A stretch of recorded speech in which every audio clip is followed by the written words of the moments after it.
BNP জামাত জন্মগতভাবে স্বাধীন গণমাধ্যমের বিরুদ্ধে। কাজেই তারা সাংবাদিক পিটাবে, গণমাধ্যম বন্ধ করে দিবে, সাংবাদিকদের ক্যামেরা ভাঙবে, এই কর্মটি তারা করবে। 2008 সনে যখন তারা নির্বাচনে আসবে বলে সিদ্ধান্ত নিল, তারা একটা নির্বাচনী ইশতেহার ঘোষণা করল। আপনারা সাংবাদিক যারা তারা দেখবেন, তাদের সেই নির্বাচনী ইশতেহার আপনাদের কাছে আছে। সেখানে গণমাধ্যম সম্পর্কে কিছু নাই, কোনো এক লাইনও নাই। আওয়ামী লীগের যে ইশতেহার ছিল, সেই ইশতেহারে আমরা গণমাধ্যম সম্পর্কিত একটা প্যারা, 2টা প্যারা ঢোকাতে পেরেছিলাম। নজরুল ইসলাম খান সাহেবকে জিজ্ঞেস করেছিলাম যে আপনাদের ইশতেহারের মধ্যে তো সাংবাদিকতা, গণমাধ্যম সম্পর্কে কিছুই নাই, আপনারা পাশ করলে কি করবেন? তো তিনি বললেন যে গণমাধ্যম সম্পর্কে যা কর আমরা করে ফেলছি, আমাদের নতুন করে আর কিছু বলার নাই। এটা হলো তাদের গণমাধ্যম সম্পর্কে দৃষ্টিভঙ্গি। আরেকটা ডকুমেন্ট আপনাদের দেখাই, এটা আপনাদের দেখানোর জন্য নিয়ে আসছে, কপি খুব বেশি নাই। 2007 সনে যখন ইকবাল সামান চৌধুরী বিএবিজের প্রেসিডেন্ট, আমি মহাসচিব, তখন আমরা সাংবাদিক হত্যা নির্যাতনের বিরুদ্ধে একটা কনভেনশন করতে চেয়েছিলাম। কেন করতে চেয়েছিলাম? তখন বাংলাদেশের সাংবাদিকতার কি অবস্থা ছিল? ইন্টারন্যাশনাল ফেডারেশন অফ জার্নালিস্ট তখন বলছিল Bangladesh a dangerous place for journalist, আন্তর্জাতিক সংস্থাগুলি বলছিল। কমিটি টু প্রোটেক্ট জার্নালিস্ট বলছিল Bangladesh the most violent countries in the world for journalist, যে সারা পৃথিবীর মধ্যে সাংবাদিকদের জন্য সবচাইতে সহিংস দেশ হচ্ছে Bangladesh. Reporter Sans Frontier, RSF যে রিপোর্ট দেয়, তারা সেদিন বলেছিলেন the endemic violence against journalist is a serious threat to press freedom Bangladesh, যে সাংবাদিকদের বিরুদ্ধে। তো আমরা এটার জন্য একটা রিপ্রেশন অন জার্নালিস্ট ইন বাংলাদেশে কনভেনশন করতে চেয়েছিলাম। এটা ইকবাল ভাইয়ের লেখা আছে ইংরেজিতে, আর আরেফিন সিদ্দিকীর লেখা আছে।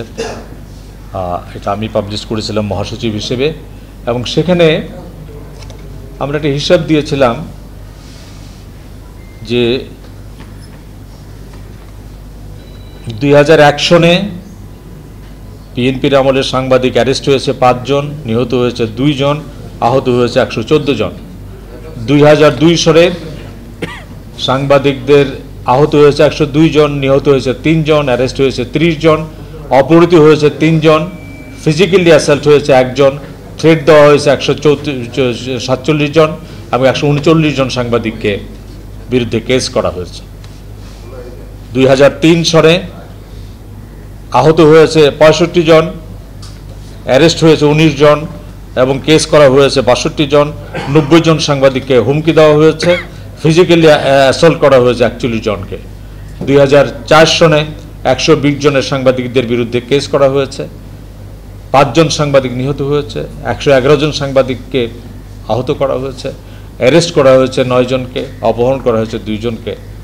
2005 সনে 70টি কেস করা হয়েছে, 3 জন সাংবাদিক নিহত হয়েছে। এটা আরও বিস্তারিত এখানে আছে, মাননীয় প্রধানমন্ত্রী সংসদে যে হিসেব দিয়েছিলেন, এটি হলো সেই তথ্যের মূল সূত্র। তো কাজে আমরা যখন বিএনপি জামাতের কাছে সাংবাদিকদের নিরাপত্তা চাইব, সাংবাদিকদের জন্য ক্ষতিপূরণ চাইব, আমাদের খেয়াল রাখা দরকার চরিত্রগতভাবেই তাদের চরিত্রের মধ্যেই গণমাধ্যম বান্ধব কোনো বিষয় নাই। তাদের একজন তাত্ত্বিক অধ্যাপক আসিফ নজরুল, তিনি বলেছেন যে যারা গণমাধ্যম বন্ধ করে দেয়, যারা গণমাধ্যমের বিরুদ্ধে হুমকি দেয়, তারা হচ্ছে সাংবাদিকতার শত্রু, স্বাধীন সাংবাদিকতার শত্রু। এটা আমাদের পক্ষের বলে পরিচিত এক পত্রিকায় তার সাক্ষাৎকারে বলা হয়েছে। তা আমি ওই পত্রিকার সম্পাদককে বললাম যে জিজ্ঞেস করেন, যদি এইটাই ফর্মুলা হয় যে যারা গণমাধ্যম বন্ধ করে দেয় এবং সাংবাদিককে কাজ করতে দেয় না, তারাই হলো গণতন্ত্রের শত্রু, স্বাধীন গণমাধ্যমের শত্রু, তাহলে আমার কাছে যে হিসেব আছে সেই হিসেব অনুযায়ী বেগম খালেদা জিয়া কি, সেই খালেদা জিয়া কি আদিলুর রহমান মানবাধিকার কর্মী, আমেরিকার সার্টিফিকেট পাওয়া মানবাধিকার কর্মী, সে তো 21 টেলিভিশন বন্ধ করার মামলায় কোর্টে ছিল। কোর্টে গিয়ে আপনি 21 টেলিভিশন বন্ধ করে দেন, আর বাইরে এসে বলেন যে স্বাধীন গণমাধ্যমের পক্ষে আপনি। সে কি স্বাধীন গণমাধ্যমের পক্ষে না বিপক্ষে বলেন? 21 টেলিভিশন বন্ধ করে দিল খালেদা জিয়া সরকার, জামাত সরকার, তো তারা কি গণতন্ত্রের পক্ষে না গণতন্ত্রের বিপক্ষে? এই প্রশ্নগুলি করা হয় নাই, কিন্তু এই প্রশ্নগুলি আপনাদের মধ্যে থাকা দরকার। কাজে আজকে সামনে যতই দিন আসছে, সামনে মাঠে আমাদের বন্ধুরা কাজ করবেন, পেশাগতভাবে নিজেকে সতর্ক থাকতে হবে, কিন্তু এটা মনে করার কোনো কারণ নাই যে বিএনপি আপনাদের প্রতি খুব বন্ধুসুলভ আচরণ করবে। বিএনপির সাংবাদিক পিটানোর অভিজ্ঞতাও যেমন আছে, আজকে একটু আগে শ্যামলদা বললেন যে ক্ষতিপূরণ না কে যেন বললেন, ক্ষতিপূরণ দেওয়ার অভিজ্ঞতা আছে। চট্টগ্রামে যখন আমাদের সাংবাদিক বন্ধুদেরকে পিটানো হয়েছিল, তৎকালীন স্বরাষ্ট্র প্রতিমন্ত্রী ছিলেন লুৎফুজ্জামান বাবর, আমরা তার কাছ থেকে ক্ষতিপূরণ আদায় করেছিলাম।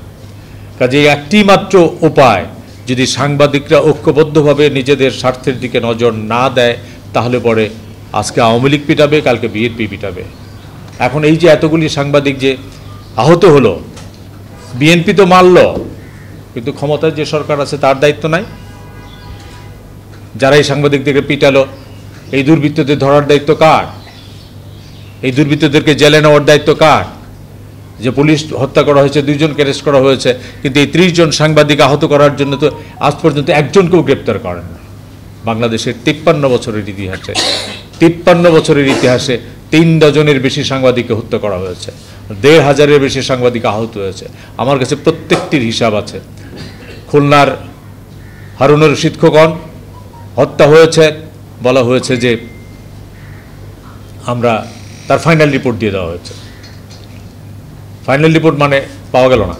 হারুন রশিদের বউ বিধবা হলো, বাচ্চারা বাভারা হলো, কিন্তু পুলিশ ফাইনাল রিপোর্ট দিয়ে দিল, হলো না। আপনি আমাদের কি বলে শামসুর রহমান ক্যাবল হত্যাকাণ্ডের বিচার আজ পর্যন্ত হয় নাই। স্বাধীন বাংলাদেশে শুধুমাত্র 2টি বিচার হয়েছে। একটি হচ্ছে গৌতম দাস, সমকালের ফরিদপুর প্রতিনিধি, এটা নিম্ন আদালতে হয়েছে। উচ্চ আদালতে কিছু আসামি মারা গেছে, কিছু আসামি জামিনে বের হয়ে গেছে, কিন্তু একটা নিম্ন আদালতে হয়েছে। আরেকটি হত্যাকাণ্ডের বিচার হয়েছে, সেটা হলো মানিক সাহা, কিন্তু তার পরিবার এবং খুলনার সাংবাদিক সমাজ এই বিচার মানে না। মানিক সাহা হত্যার পিছনে যে রাজনৈতিক ব্যক্তিটি মূল ঘটি চলেছিল, তিনি এখন বিএনপির মিডিয়া সেলের প্রধান। কাকে জিজ্ঞেস করবেন? এই প্রেস ক্লাবে ঘুরে নিখিল ভদ্র, তাকে জিজ্ঞেস করবেন। এই যে কমিউনিস্ট পার্টির সেক্রেটারি এখন রুহিন হোসেন প্রিন্স, একসময় খুলনাতে রাজনীতি করে, তাকে জিজ্ঞেস করবেন। তারা সমস্ত কাহিনী বলে দেবে যে মানিক সাহাকে কীভাবে হত্যা করা হয়েছে। কাজেই বাংলাদেশে সাংবাদিকরা হচ্ছে সবচেয়ে হতভাগা মানুষ, যারা নির্যাতিত হলে, জেলে গেলে, হত্যা হলে তার বিচার হয় না, কেউই বিচার করে নাই, কেউই বিচার করে নাই। তো কাজে বাংলাদেশ হচ্ছে ওইরকম একটি দেশ, যে দেশে সাংবাদিকদের এই চ্যালেঞ্জ নিয়েই আমাদের দায়িত্ব পালন করতে হবে। কাজে প্রথম দায়িত্ব হচ্ছে সাংবাদিকতার নিরাপত্তার, প্রথম দায়িত্ব হচ্ছে নিজেকে রক্ষা করা। দ্বিতীয় হচ্ছে আপনার যে ইকুইপমেন্টস আছে, ক্যামেরা আছে, এটাকে রক্ষা করা। এই দুইটিকে রক্ষা করে পেশাগত দায়িত্ব পালন করতে হবে। এটির নানা ধরনের ট্রেনিং আছে, সেটি হয়তো করা যাবে। কিন্তু আমরা আজকের এই সমাবেশ থেকে বলি যে এই যে 30 জন হত্যাকাণ্ডের 30 জন সাংবাদিক যে নির্যাতন করা হলো, এটা ধারাবাহিকভাবে বাংলাদেশে কোনো সাংবাদিক হত্যা, নির্যাতন, জেলের বিচার হয় না বলেই হয়েছে। মানুষ মনে করে বাংলাদেশের সাংবাদিক হত্যা করলে পরে বিচার হয় না, রাজনৈতিক দলগুলি মনে করে কোনো একটা যে রিপোর্টারকে পিটালে পরে বিচার হয় না। কাজে এটা যত পিটাও কোনো অসুবিধা নাই, একটিরও বিচার হয় না। আমি তো তালিকা ধরে বললাম, আরও যদি কেউ চ্যালেঞ্জ করতে চান, আমি চ্যালেঞ্জ করে বলতে পারবো যে বাংলাদেশে সাংবাদিক হত্যা, নির্যাতনের কোনো বিচার হয় না। ওয়ার্ল্ড প্রেস ফ্রিডম বোর্ড বলে একটা, প্রেস ফ্রিডম ফোরাম বলে পৃথিবীর একটা মনিটরিং সংস্থা আছে আমেরিকাতে। সে আমেরিকায় বাংলাদেশের জায়গা হলো partly free country. Partly free country কেন? পার্টলি ফ্রি কান্ট্রি হলো যে বাংলাদেশের সাংবাদিক হত্যাকাণ্ডের, সাংবাদিক হত্যার, নির্যাতন বলে কোনো বিচার হয় না। কাজেই আজকে এটি শুধুমাত্র জাস্টিস ফর জার্নালিস্টের দায়িত্ব না, সাংবাদিকদের যে সংগঠনগুলি আছে, সমস্ত সংগঠনগুলিকে যদি আমরা একসাথে ভয়েস রেজ না করতে পারি, তাহলে এই অবস্থা থেকে আমরা মুক্তি পাবো না। আমরা চাপ সৃষ্টি করেছিলাম বলে লুৎফুজ্জামান বাবর চট্টগ্রাম বন্ধুদের জন্য ক্ষতিপূরণ দিয়েছিলেন, কিন্তু আমরা পরে চাপ সৃষ্টি করতে পারিনি বলে আর কোনো হত্যাকাণ্ডের বিচার হয় নাই। কাজেই না কেউ বলেন যে মামলা করে দেন, এটা হলো সহজ বুদ্ধি। মামলা করে দেন, মামলা দেওয়ার পরে যে সাংবাদিক আহত হয়েছে ও মামলা করে দেবে, কোর্টে যাবে, প্রতিদিন 2000 টাকা করে খরচ। এইটা মানে এমনিই বেতন নাই, এমনিই চাকরি নাই, অফিস তার পাশে দাঁড়ায় না, সংগঠন তার পাশে দাঁড়ায় না, মূল্য পরে কল্যাণ ট্রাস্টের টাকা আছে, কিন্তু এই মামলা কে চালাবে? এইসব উদ্ভট বুদ্ধির ফান্দে পা দিবেন না। এইসব উদ্ভট, কারণ আপনার অফিস যদি আপনার পাশে দাঁড়াইতো তাহলেও একটা হইতো। আপনার অফিস দাঁড়াবে না, অফিস আপনাকে বেতনই দেন, আপনার মামলা খরচ দিবে না। তো কাজে বাস্তবতা সম্পূর্ণ ভিন্ন। কাজে আমি মনে করি যে আজকের এই যে দুর্দশাময় যে একটা অবস্থা, প্রথম হলো নিজের আত্মরক্ষা নিজেকেই করতে হবে, নিজের ইকুইপমেন্টস রক্ষা নিজেকেই করতে হবে এবং তারপরে সাংবাদিকদের ঐক্যবদ্ধভাবে লড়াই করে।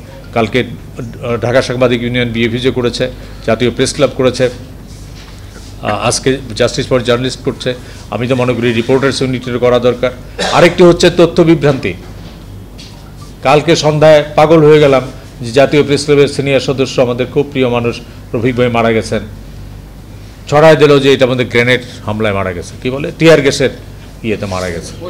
তো আমি ধন্যবাদ জানাই জাতীয় প্রেস ক্লাবকে, তারা সন্ধ্যার মধ্যে কমপ্লিট একটা পিকচার, একটা বিবৃতি দিয়েছে যে কীভাবে তার মৃত্যু হয়েছে। তিনি বাসা থেকে অফিসে যাচ্ছিলেন, রিক্সা থেকে পড়ে গেছেন, পড়ে যাওয়ার পরে হেড ইঞ্জুরি হয়েছে, তাকে প্রথম ইসলামী ব্যাংক হাসপাতালে নেওয়া হয়েছে, সেখান থেকে নিউরো সার্জন হাসপাতালে নিয়ে গেছে, তো আড়াইটে মারা গেছে। তো কাজেই এবং কালকে দেখি যে তোলপাড় অবস্থা যে এই, এবং তারা মিছিলও করেছে। কাজে জাতীয় প্রেস ক্লাবকে ধন্যবাদ জানাই এই বিবৃতিটি পরিষ্কারভাবে দেওয়ার কারণের জন্য তথ্য বিভ্রান্তি ঘটে নাই। কাজেই এখন রাজনৈতিক কর্মসূচির সময় একজন মারা যাওয়ার সঙ্গে সঙ্গে আপনি এরকম তাকে একটা লেবেল লাগিয়ে সেই মৃতদেহ নিয়ে ব্যবসা করবেন, সেই চক্রান্ত আছে। তো কাজে আমাদের সতর্ক থাকতে হবে। আমরা মনে করি যে সাংবাদিক হত্যা নির্যাতনের যদি স্থায়ী একটা বিচারিক জায়গা আমরা না নিতে পারি, সাংবাদিক নির্যাতন হলে পরে বিচার হয়, সাংবাদিক হত্যা বলে পরে বিচার হয়, সাংবাদিক পেশাগত দায়িত্ব পালন করতে গিয়ে মারা গেলে তার পরিবার ক্ষতিপূরণ পায়, এই জায়গাগুলিতে যদি আমরা না আসতে পারি, তাহলে স্লোগান সর্বস্ব নানা খবর দিতে পারেন, আপনি নানা কর্মসূচি আপনি দিতে পারেন। আমি সাংবাদিক ইউনিয়নের প্ল্যাটফর্মে এই কথা বারবার বলেছি। আমরা বললাম তো যে আমি জনাব ইকবাল সোহান চৌধুরী মোহাম্মদ মহাসচিব, আমরা তথ্য নিয়ে বলেছিলাম যে বাংলাদেশে বিএনপির 5 বছরে কত সাংবাদিক আহত হয়েছে, কত সাংবাদিক নিহত হয়েছে, কত সাংবাদিক অপহৃত হয়েছে, আমরা সে তথ্য নিয়ে কথা বলছি, তো রাজপথের বক্তব্য দেই নাই। তো কাজে আমি মনে করি যে আজকের এই সমাবেশটি আপনারা যারা এসছেন তাদের সবাইকে ধন্যবাদ জানাই।